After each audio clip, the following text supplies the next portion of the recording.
So you might notice that there's a lot of food on the table in front of us. Brent and I are going to try some of this food in this English lesson, and you might recognize some of this food. None of this food is from Canada or the United States. It's all from different countries around the world. Maybe some of this is from one of your countries. So in this English lesson, you are going to learn how to describe food, and we're going to have a lot of fun tasting it. Yes, and this is part 1 of 2 videos. This lesson is on my channel. Part 2 will be on Brent's channel, Speak English with This Guy, and you can go watch it right after this one.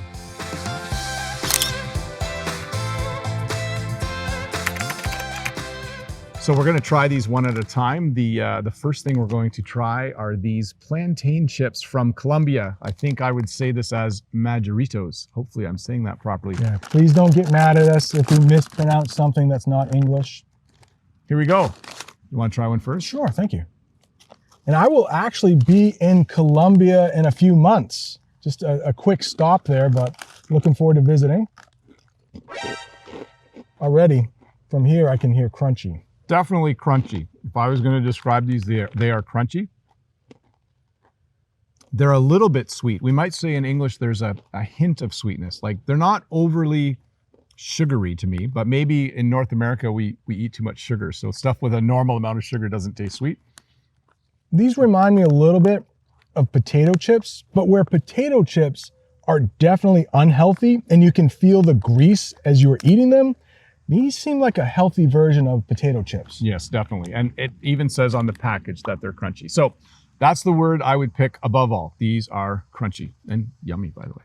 So this next food item is from the United Arab Emirates. And in Canada, we would call these cheesies. You would probably call them? We'd call them cheese curls. Cheese curls, yeah. And it looks pretty yummy. I do want to mention before we taste these, though, we will be talking with food in our mouth occasionally, which is considered rude. But for the sake of this English lesson and for the sake of time, we're going to try and do that as little as possible, but it will still happen. Talking and eating are often difficult to do. Whoa. Okay, first thought, these look different. Yeah, it's a tube. I wasn't expecting that. No. It's definitely cheesy. Absolutely. That is very cheesy. These are way more flavorful than the cheese curls I eat in the United States. Yes, there might be a little more than just cheese flavoring in here, but they're definitely crunchy as well. Crispy, crunchy. But I would say cheesy is the best word to describe these. Absolutely. They got a little bit of a bite too. The cheese is sharp. Yes, but it's very good. So this next food item is called Choco Pie, and they come individually wrapped. It's like a little chocolate cookie or cake. Hopefully they're easy to open. And I know we're describing food here, but we can describe this crinkly wrapper. Oh, it's definitely crinkly. I was trying to be quiet while you were talking, but it's difficult. I'm a bit of a chocoholic. So in English, when you really love something, that might be a little messy too, huh? It's a little crumbly. Little dry. A little dry. Tasty. Again, not as sweet as I was expecting.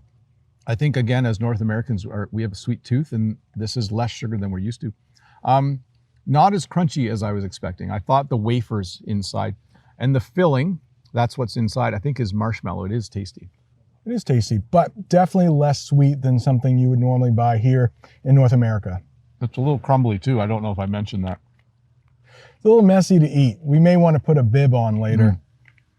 Definitely delicious. That's a good word to describe it. I'm just going to keep eating this. I'm going to eat the whole thing. I think we forgot to mention where these are from. Where are they from? Yeah, they're from South Korea. Yes, thank you for sending them over. So this next item I'm a little worried about because I don't really like shrimp. These are from China and they are shrimp flakes. Shrimp flakes. Yeah, I'm not sure how flakes are different from chips. Maybe they're thinner? Total surprise. Ooh. I'm smelling these before I eat them. I wonder if any shrimp were hurt in the production of these shrimp flakes. They're lightly salted. I would describe them that way. I think anytime you eat anything seafood-like, you're going to be tasting some salt. And they're lightly flavored. It's not a strong flavor. So I think these are okay. I did just taste it though. At the back of my mouth, there's a bit of an aftertaste and it's definitely shrimp. Yeah, it's that second chip where it really hits. Yeah. So I would say I kind of like them. Yeah, I could eat a bunch of these while watching a movie. Oh yeah, that would work. Yep, and with something to drink for sure. So this next thing is a drink. I didn't mention this at the beginning, but we do have some drinks as well. And this is Mexican cola from, where do you think it's from? I'm going to guess Mexico? Yeah, it's from Mexico. So you want to talk about the kind of top? Sure. Yeah. For this, it's not a twist off. Oh, it's Later fizzy. on. It's fizzy. Oh yeah, definitely fizzy. You need a bottle opener for this kind of soda.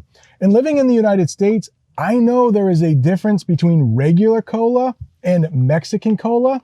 Mexican cola is usually made with real sugar cane, while the American stuff is usually made with the fake sugar. So it's definitely fizzy, and it definitely has a different kind of sweetness, like a more natural tasting sweetness. I'm making it sound like I'm a sugar expert. I kind of am a sugar expert, I think. I think anybody living in North America, we're sugar experts because we consume so much of it. Yes, so it's definitely yummy. I would say that. It's definitely something I would drink, unless it has caffeine in it, and then I would try to avoid it. But I give this 2 thumbs up, actually. Yeah, this is pretty good. This is a nice alternative to the regular Coke. Yeah, thanks, Mexico. Our next food item, our next snack is from the Netherlands, and these are cookies, and they're called speculoos cookies. I ate these growing up, and I love them, and I'm looking forward to seeing how Brent reacts to the flavor. I've never seen them. I've never heard of them. Sorry, I'm struggling a bit with this packaging. There's another package inside. Sometimes it's as if the manufacturer doesn't want you to eat the product. We also called them windmill cookies because there's a design. This is not the windmill though, but some of them have windmills on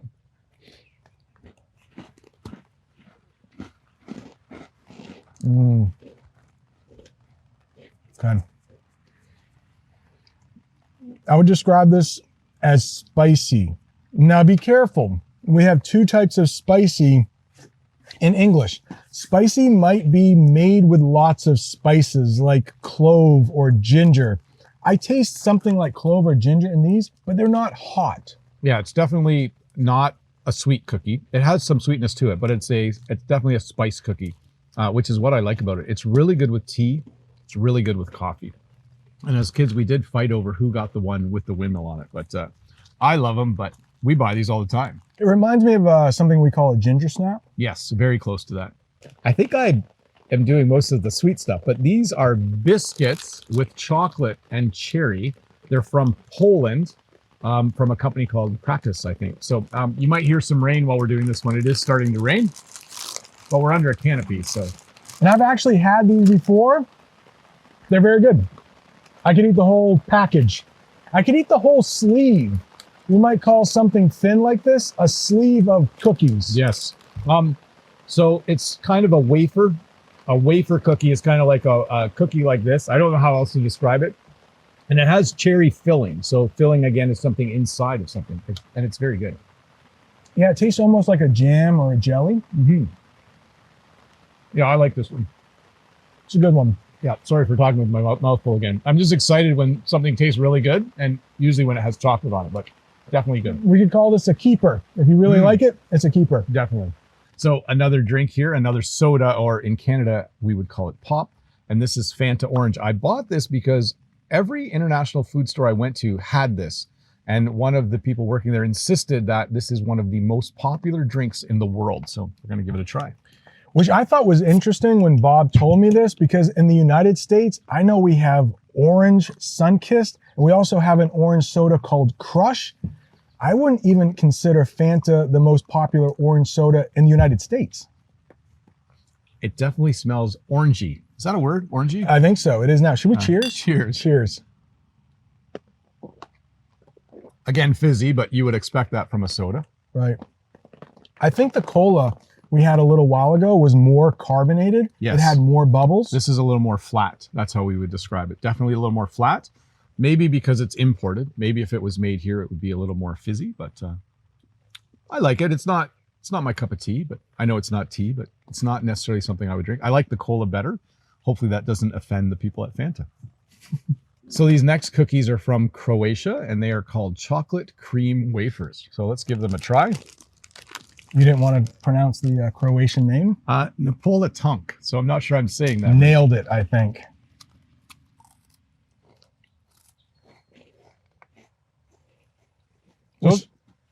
It's okay. I don't want to say anything offensive to people in Croatia, but it's, I don't know, a little stale. I think so. They might have been in the package a little too long. It's not your fault, Croatia. I think that they were probably just on the boat too long and maybe in the store too long. They do have a subtle, like the chocolate flavor is very subtle. I do like that. Yeah, it doesn't hit you in the face with chocolate.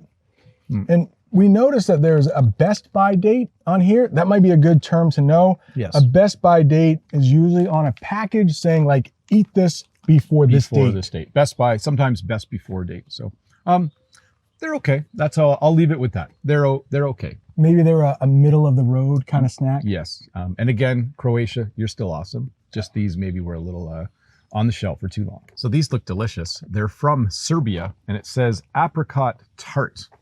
And in the United States, we have two ways to say apricot. I say it like Bob the Canadian, but if you go to the southern part of the United States, you might hear apricot. I have to figure out how to get these open. Oh, there's a little pull tab in the corner here. But that doesn't make it any easier, apparently. Okay, just a sec. I did bring a knife out. Watch out, Brent. I think these snacks are trying to tell us, listen, you've eaten too many already. Stop eating. There you go. So it doesn't have a filling, and I wouldn't call it a topping. A filling would be in the middle, and this is definitely kind of just inserted. So let's see what it tastes like. It looks like apricot jam. Pleasant. It's definitely sticky. Mm-hmm. The jam is sticky. That means it's like stuck to my teeth right now. It's a little flaky. It's almost coming apart. Little crumbs are falling off. And I would say the bottom tastes a little bit like a shortbread cookie. That's a common cookie in this part of the world. Yeah, and shortbread cookies tend not to have a lot of sugar. Yeah. This is good though. I like this. So this next item, it says Toronto, but it's not from Toronto. It's from Argentina. And these are chocolate covered hazelnuts. You're not allergic to nuts, are you? No, I'm not. Oh, okay, I good. love hazelnuts. So it opens very easily. Very nice. If you're not sure what a hazelnut is, if you ever eat Nutella, that's hazelnut spread. They're also individually wrapped. Very handy. Nice. Let's unwrap this. Oh, sorry, I went before you. Oh, well. So Very shiny. It's a shiny ball of chocolate. One thing you have to be careful of when you bite into this, are you going to break your teeth or are you going to suck on it first? It's definitely harder than I was expecting. But you can bite through it. And A little crunch from the hazelnuts. yeah, and I think there's little pieces of hazelnut in it. It's not one big hazelnut. Definitely bite-sized. I would describe it as bite-sized and scrumptious. Like, I don't know if you can see on my face. I look unemotional right now, but yeah, those are yummy. What are you getting more of? Are you getting more of the hazelnut or more of the chocolate? I'm getting a bit of both. It's well balanced, but definitely I taste hazelnut now. Now that I'm done eating one, I mostly taste hazelnut. The chocolate was, again, subtle like some of the other chocolate things we had. So, but very good. I loved it. And as the chocolate melts in your mouth, it gets nice and smooth and creamy. Yeah. So most of these snacks my kids are eating after we're done shooting the video. They will not be eating these. Jen and I will be eating these. I might share some with Brent. We'll see. So you're going to hoard them? I'm going to hoard them. So this last snack is from France, and it's one of my favorites. I love macarons, but most people in North America say... Yeah, that's a little tough to say, so we probably just say macaroons. Yes, they're very yummy. There's a variety of flavors in here. Let me get it open. I've also had these many times. I've been kind of thinking these might be the best. One reason I rarely get them is because they're usually quite expensive. They were expensive, but they're definitely worth it. What I like that's about... a great way to describe these. Expensive? These are worth it. No, they're worth it.